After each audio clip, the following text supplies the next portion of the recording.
അപ്പോൾ ഇന്ന് ഞാൻ നിങ്ങളെ പരിചയപ്പെടുത്തുന്നത് പപ്പായയെക്കുറിച്ചാണ്. പപ്പായയുടെ കുറച്ച് കാര്യങ്ങളും വിശേഷങ്ങളും ഒക്കെ നമുക്ക് പങ്കുവയ്ക്കാം കേട്ടോ. കളർ ഓടി തുടങ്ങി, അത് ഈ സമയം തന്നെ നമ്മളത് പറിച്ച് വെച്ചിരുന്ന് കഴിഞ്ഞാൽ നമുക്ക് കഴിക്കാൻ പറ്റും കേട്ടോ. അതല്ലെന്നുണ്ടെങ്കിൽ കുറച്ച് കളറൂടെ ആയി കഴിഞ്ഞാൽ അത് കിളികൾ വെച്ചേക്കില്ല കേട്ടോ, കിളികൾ കൊത്തി തിന്നും എന്നും പറഞ്ഞ് നമുക്ക് കിളികൾക്ക് കൊടുക്കാതിരിക്കാൻ പറ്റില്ല. അവരുടെ ഭക്ഷണമാണ് ഇതൊക്കെ, ഫ്രൂട്ട്സും ഒക്കെ അല്ലേ.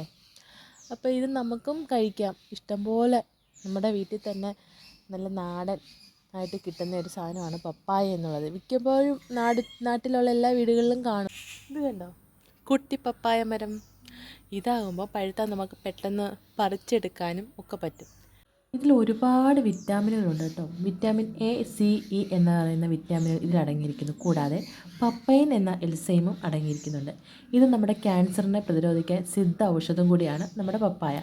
ഈ എല്ലാ കാര്യങ്ങൾക്കും ഏറ്റവും കൂടുതൽ ഇത് കഴിക്കേണ്ടുന്ന സമയം എന്ന് വെച്ചാൽ നമ്മൾ വെറും വയറ്റിലില്ലേ, ആ സമയം കഴിച്ചിരുന്ന ഏറ്റവും നല്ല ഗുണമാണെന്നാണ് പറയാറുള്ളത് കേട്ടോ.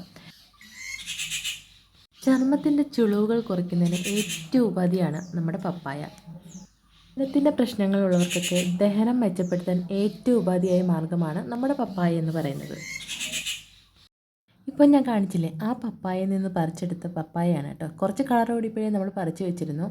കണ്ടോ, ചുമന്നിരിക്കുന്ന ഇതിൻ്റെ വിറ്റാമിനുകളെ കുറിച്ചൊന്നും ഇപ്പോഴത്തെ കുട്ടികൾക്ക് തീരെ അറിയില്ല. കുട്ടികളിൽ കൃമിശല്യം ഉണ്ടെങ്കിൽ അത് കുറയ്ക്കാൻ ഏറ്റവും നല്ല ഉപാധിയാണെന്നാണ് പറയാറുള്ളത് പപ്പായ.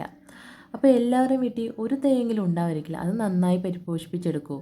നല്ല നമ്മുടെ മായമൊന്നും ചേരാത്ത നല്ല ഫ്രൂട്ട്സ് നമ്മുടെ വീട്ടിൽ തന്നെ ഉണ്ടല്ലോ, പിന്നെ എന്തിനാണ് നമ്മൾ വിഷമിക്കുന്നത് അല്ലേ.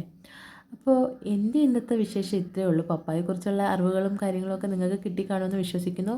എൻ്റെ വീഡിയോ ഇഷ്ടപ്പെട്ടാൽ ലൈക്ക് ചെയ്യാനും സബ്സ്ക്രൈബ് ചെയ്യാനും മറക്കരുത്. അപ്പോൾ അത്രയേ ഉള്ളൂ. Tata bye bye, see U.